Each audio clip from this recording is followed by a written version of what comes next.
Hey folks, Jeff DePaoli here reporting for Inside the Magic, and I am sitting with Nick Rheinwald-Jones, who is the creator and director of Safehouse 77. Thanks so much for taking the time. I know you're opening very soon, so thanks for taking the time to actually sit with us and discuss this brand new project of yours. Oh, my pleasure. Thank you so much for having me. Since it is brand new, nobody really knows anything about it, so can you tell us a bit about Safehouse 77? Well, it is an immersive interactive theater show. It is, I like to describe it as a cross between a 1970s Los Angeles house party and a spy movie. So there are definitely elements of both of those things in there. You will arrive at a party and unexpected things will happen and you will just kind of be swept into it. And there are different storylines. There's different things that happen. It's a really fun party with drinks and mingling and music and everything, but also some things that you might expect from a spy movie. So all right. Hopefully those things interweave well and you get kind of a mix of experiences out of it. So where did this idea come from for you? Well, like a year ago, I literally didn't know what immersive theater was. And my wife and I went to New York and we saw like 3 immersive shows back to back. I saw Then She Fell, which is the first one that was completely just rewired my brain in every possible way. I was like, I didn't know that this kind of thing existed and that you could have that kind of experience and create this kind of experience for someone. So the very next night we went to the Grand Paradise, which was also from Third Rail Productions. That one is, it's closed now, but it's also in the 70s, but it's like a tropical resort theme.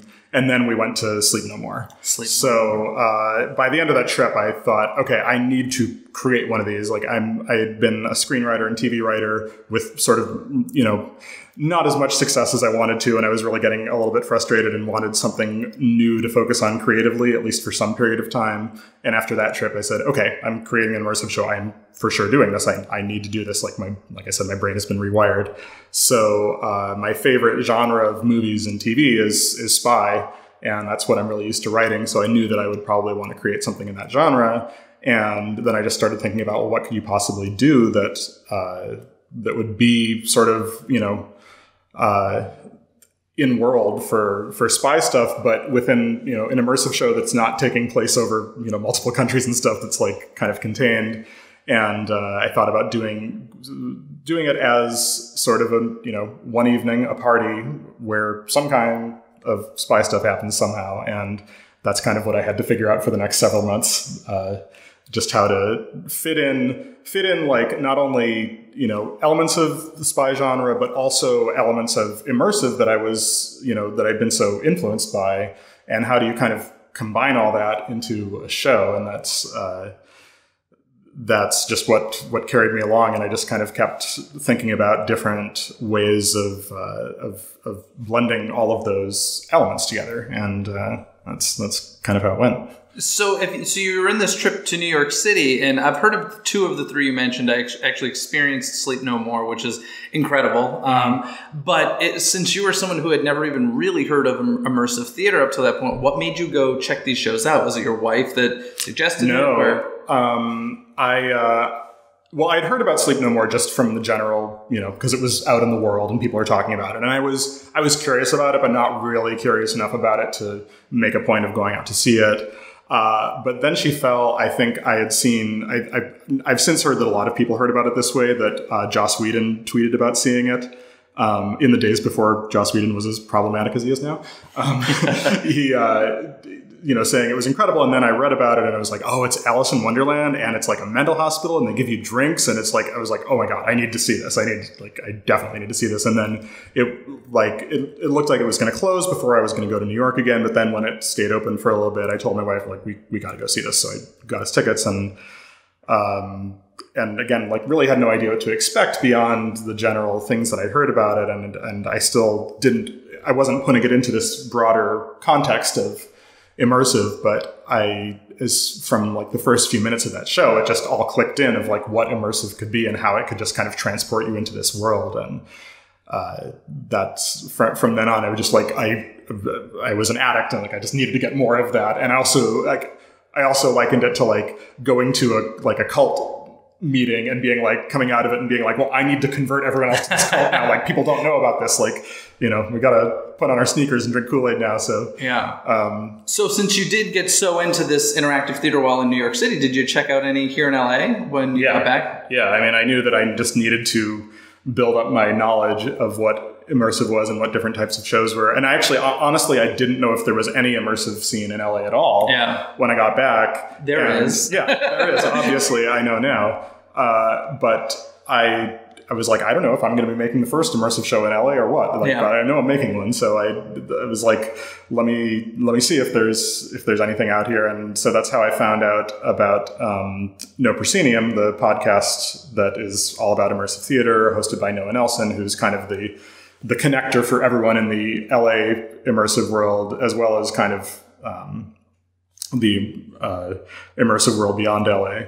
But I knew he was based in LA. I knew he knew a lot about immersive, so I kind of sought him out and I was like, "Can I talk to you about this? I want to put together a show. I don't know what's involved." And then he, over time, I got to know him and he introduced me to some more of the creators and stuff. And I got to go to some rehearsals of other companies' shows and talk to them, pick their brains and everything, and start to learn about how you develop a show like this. And that was enormously helpful. And at the same time, I was going to see a lot of shows in LA and getting to understand what different companies were doing. I saw a lot of shows from the Speakeasy Society.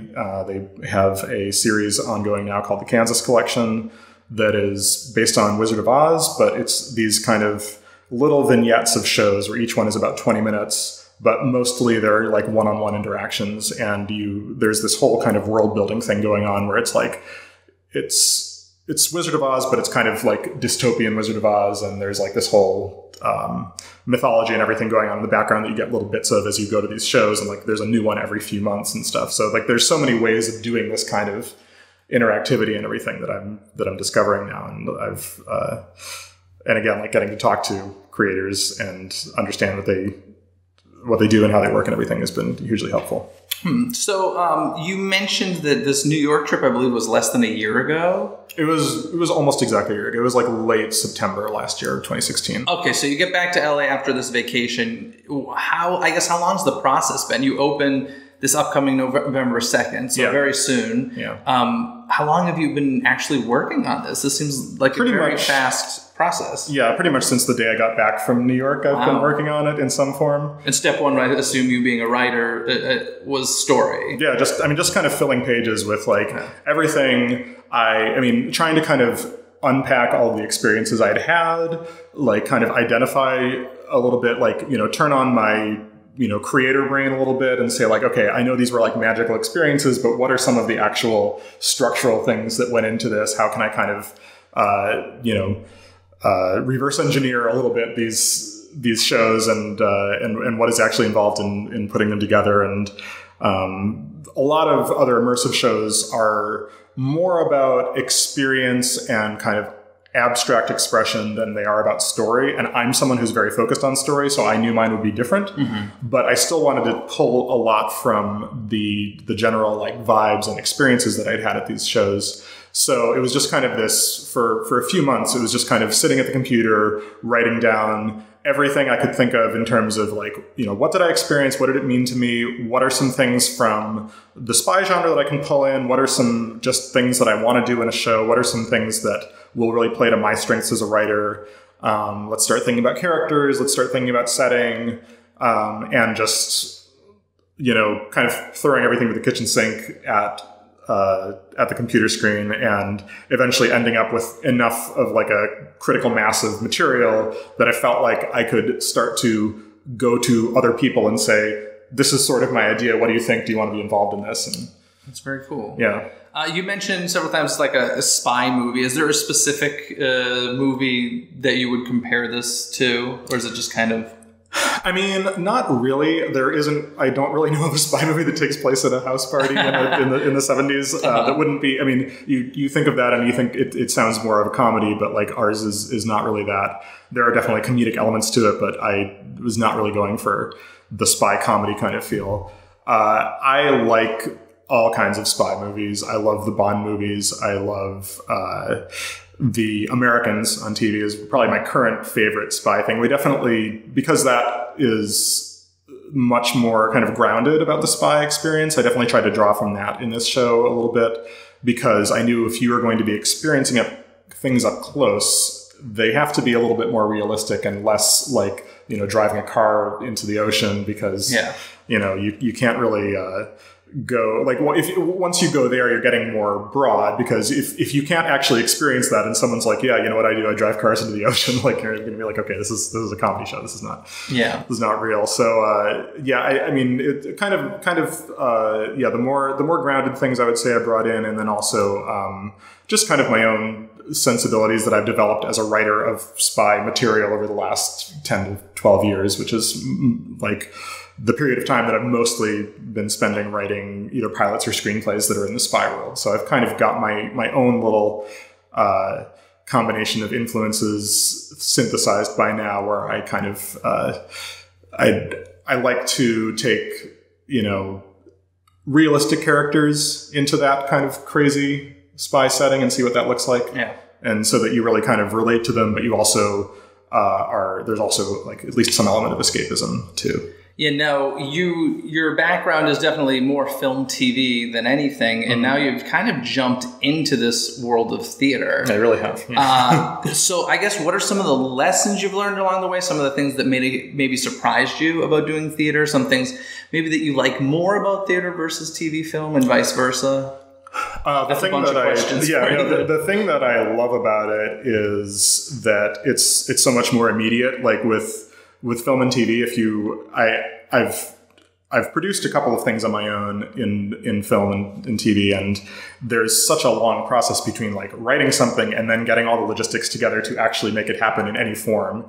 And with theater, like we have the venue, I have the actors, I can write something and then 2 hours later bring it to the actors and see it in pretty much a fully realized form, because it's an in-person experience. And that makes an incredible amount of difference, because as much as I love film and love filmmaking, there are so many things about it that make it very onerous and very off-putting, because the ratio of time that you can actually spend on creative things versus logistical things is so tiny.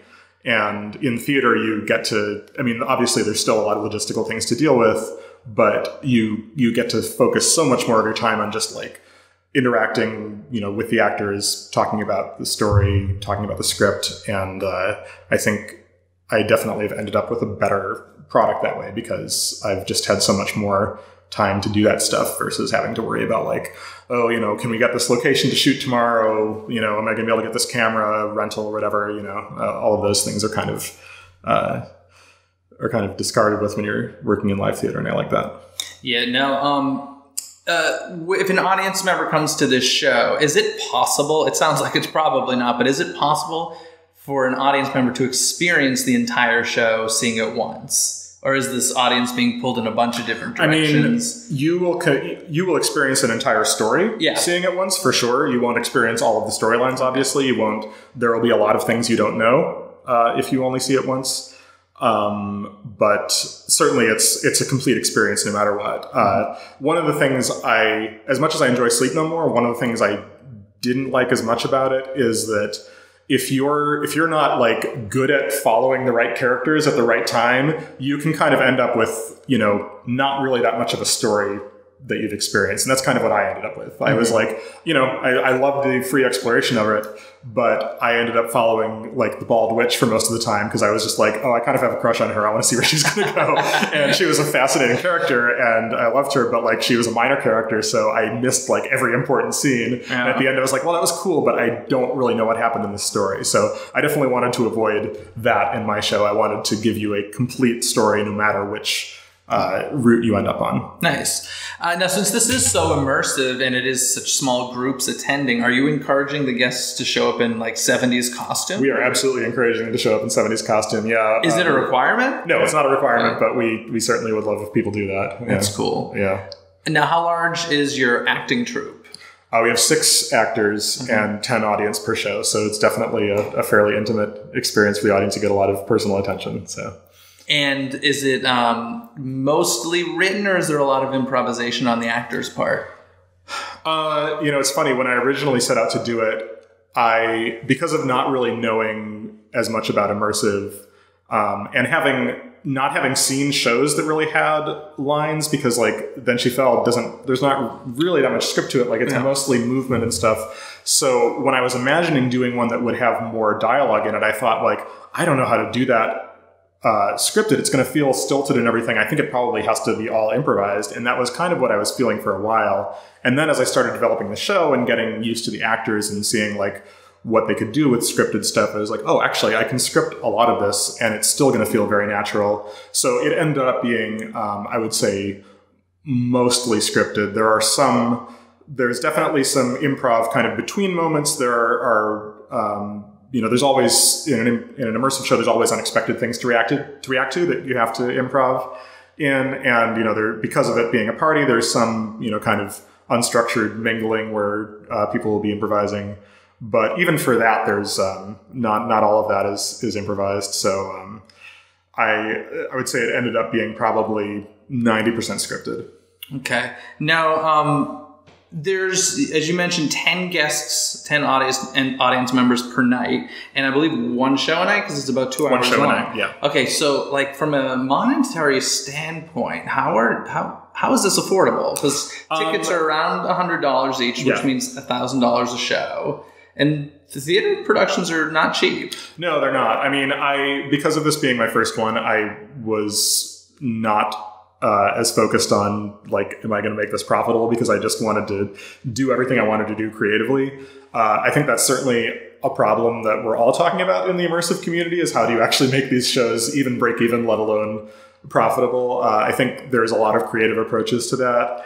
And definitely with this show, if it does well and, sells out completely, which it definitely looks like it will for this run, because the venue is in place and I own it, the more we run the show, the closer it could get to being profitable if we relaunch it in the future.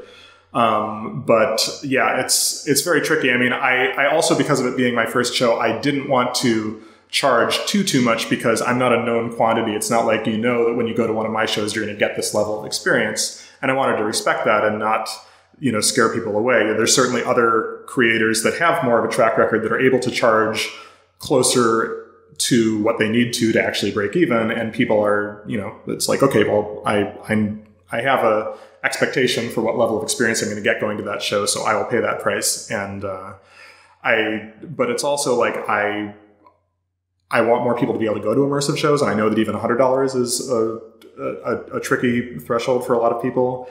So I definitely my goal was to at least not lose too much money on this. Yeah, that's a good goal. Yeah, and hopefully in the future we get closer to break even / profit. Yeah.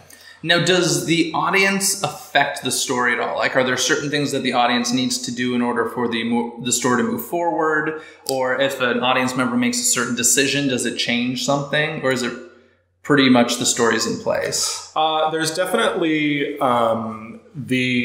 the characters will definitely react to you, based on your choices, and based on what you say to them. It's not, we're definitely not trying for like, animatronic here where they just like, no matter what which, I mean, I feel like I've had that experience once in a while, and not necessarily in immersive shows, but in some things where it's like, oh, this person just has a script and they're sticking to it. Mm-hmm. And it's almost like talking to someone on like a, customer service line, right? There is a balance to be struck, because we can't have like I said, for example, with Sleep No More, you're completely free to make your own decisions. You're also free to not get any of the story. Yeah. So it's like, if you want people to get a certain amount of the story, you do have to sort of corral them a little bit into things where where something might be the same no matter what decision they make. But the great thing is that, like, I have such a great cast of actors that are very good at organically reacting to you based on what you're saying, and not just based on what the script is. So even if, some of the plot elements remain the same, I think you will definitely have a different experience based on how you are acting with the characters and how you are, handling yourself in different experiences. Cool. Now, this show kind of has two parts to it. There's the whole party, the 1970s party going on. But then your website also says a secret world that exists behind closed doors. Now, if you have such a small group of people, I mean, you could potentially have, 5 sets of couples, or you could have a group of 10 people who all know each other. What if there's a situation where, a group of people really just like the party aspect and just want to party all night long, or other people who really just want to find out these secrets and like the party portion isn't so important to them? How do you deal with that, I guess, depending, because that's a small audience and it feels like something where you really need to make sure you're suiting those audience desires. Right. I mean, I think that we're giving a fair, description of what the experience is before you go in. I think certainly if people, we are giving people the freedom that if you, want to just experience the party and you don't want to experience anything else, you can do that. And I think you'd still have a great time. I mean, we put a lot of effort into, the 70s party trappings and making a house that's really fun to explore and look at, and great music, great food, great drinks. And, if you want to spend your evening that way, I say more power to you. If people are very much not into the party and only into the story stuff, I think those people will have an absolutely fine time, because it's still a show. It's not just this kind of, it might look like this kind of unstructured thing, but like we are paying attention to your experience at all times. And we will not just let you sit in a corner and be, a wallflower and like idle away your time between scenes if that's what it looks like is happening. I think because of the audience being that small, we do have a chance to pay attention to everyone. And that's definitely something we've been working on in the run-throughs and everything, is just making sure that every part of the show, even the parts that are more what you might call between scenes, are still very engaging for the audience. Nice. Is there like a murder mystery aspect to this? Like, is there a mystery to be solved by the end of the story? Not to give too much away, there definitely are mysterious elements. Okay. There are definitely questions that you will want answered. And there are definitely, as with any good spy story, there are definitely twists and turns along the way that are, revealed through whatever storyline you take. Cool. So, yeah. So when putting together something this big in such a short amount of time, the amount of time still blows my mind. I mean, you got through a major hurdle, having the location, owning the location. But what do you think has been the biggest struggle for you? I would say the biggest struggle for me has just been like trying not to like freak out too much at various times. Like it is like I've felt great for a lot of it, and I have a great team and like great crew, great cast. But still, it's been a little overwhelming at times, because there are just like, I would say the most difficult time was right around getting the initial draft of the script done, and then ramping up to actually, because even though we're opening in November, we wanted to have like a version of the finished show ready around the end of September, so we could kind of quote unquote screen it for friends and people in the immersive community, get some feedback, and then make some improvements before actually opening it. So that was, because of there being so many different types of experiences in this show, there are a lot of logistical things that kind of, even though I had a lot of help, that I had to keep track of, like, well, what do I want for all of these things? And I mean, a lot of it was kind of using my expertise to say, like, okay, well, how do I figure out getting all of these things done? So, and then also at kind of a late stage in doing it, I decided to also act in it. Oh, so, you're in it. Yeah. I didn't realize that. Okay, cool. Yeah. So that was, I made that decision to actually solve a problem, because we were having a lot of trouble casting that role.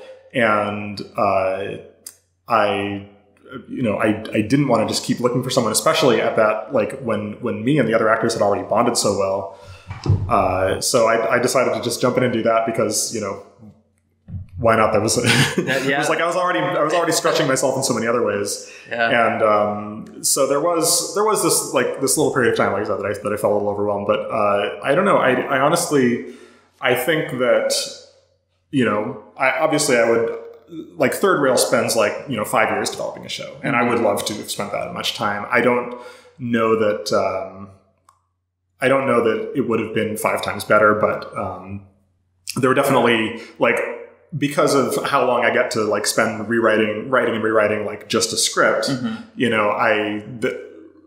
there are, because of my kind of creative responsibilities being spread out a little bit more thinly than just writing, I had to kind of compartmentalize that a little bit. So of course I could have done more probably if I had a lot more time, but I still feel really, really happy with what we were able to do in this time frame. And the most important thing to me was just it's my first time. I know it's not going to be perfect. Let's just see what happens, and let's get a show out there. And I'm pretty thrilled with the level of show that we've apparently been able to get out there. That's awesome. Yeah. So that test audience that you had, you said you invited some folks in the interactive community. Yeah. What productions, any shows that people might have heard of that, gave you notes? Yeah. I mean, basically everybody in the LA immersive community, a large percentage of people in the LA immersive community, at least people that I knew of, came. Because I invited them as friends, I don't really want to say who everyone was. But if you're an LA Immersive fan, a lot of people from shows that you would know, and they were enormously helpful because, they've been doing it a lot longer than I have. And they come at it from different angles too. So it was very interesting to see what kind of notes different people gave. And they can kind of always let you know what to expect from an audience as well. Yeah, exactly. Audiences are so unpredictable. Oh yeah. And they had so many great functional notes as well of okay, well, this is when you should hand out drinks and stuff like that. And nice. It was very cool. It was insanely helpful. Now, this is being done at a private residence. It's a home that you own. And one of the biggest struggles I always hear of when it comes to immersive theater at a private residence is, safety and permitting and the steps that need to be taken for city and county standards, as well as public assembly laws and an alcohol license. How did you deal with all that? Was that something you were even thinking of initially, or hey, I own a home, I can throw this, or was there a lot of lessons to it? Oh no, it was definitely something I was thinking of from the beginning. And I have a fantastic line producer, Naya Mack, who has not only worked on Delusion, which is one of the biggest immersive shows in LA, and also is in the horror genre. So there's a lot more complex kind of logistical things that are involved in that in terms of not only creating the show, but also safety and all of that stuff. So she had a fantastic background in all of that, and she knew everything that we needed to, keep in mind as far as safety and all of that stuff. Obviously, safety is hugely important to us. I know it's a discussion right now in the immersive community. It was important to us before that came up. And fortunately, we're not doing anything where we need to, be safe about how this bookcase pretends to fall on you or whatever. It's a party in a house. So you basically have the same safety considerations if you were hosting any other party. It's well, let's make sure that nothing falls off the wall and stuff like that. But of course, we, walking through everything very carefully, making sure that everything is safe and all that. And as far as permitting, it's very tricky. And we are in a phase right now where the city seems to not want to permit anything. And because of it being a private residence, because of it being a private event, it's not something you can just walk up and buy a ticket to. We're definitely keeping the kind of outreach within the immersive community and friends and family and stuff. So it's not something that we're hugely, promoting to the world and everything. We feel good about where we are with all of that. And we've definitely, I don't know where things are going to shake out permitting wise, but we are in constant contact with the city and with our councilman, and to make sure that we're, that nobody has a problem with what we're doing. But I think we're definitely, because of owning the property and, being a private event and everything, I think that as far as we can tell by some of the conversations that we're having, that covered us pretty well.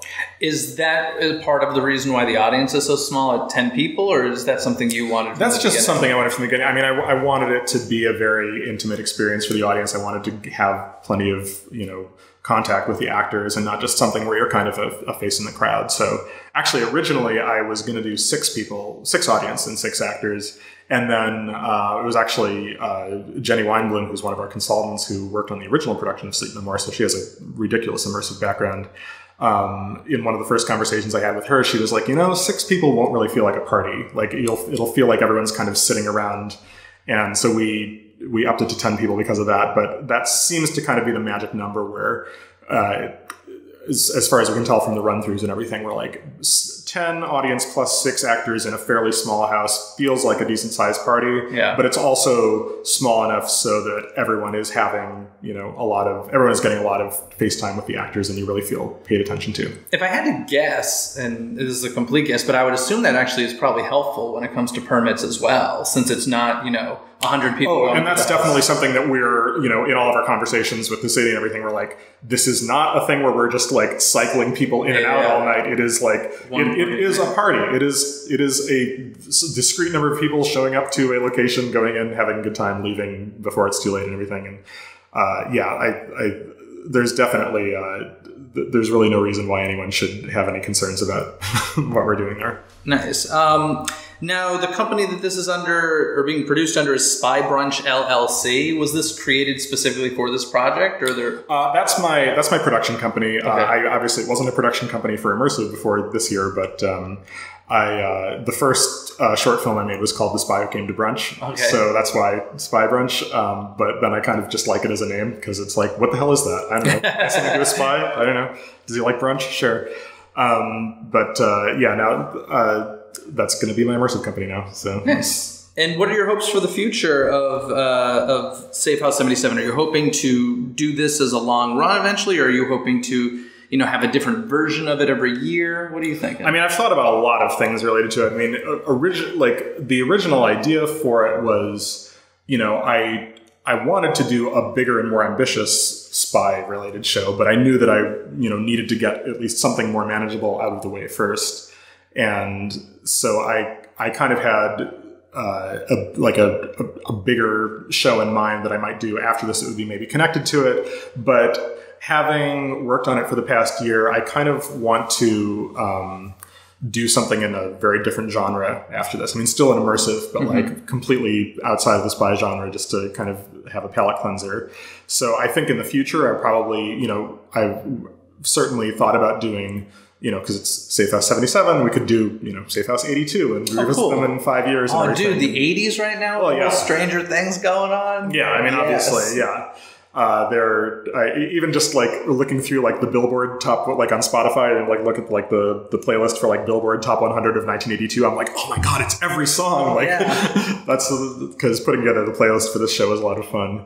But I think there's a lot of different things, and I love the characters that the actors and I have created, and I would certainly love to do more with them. So we'll see what happens with them.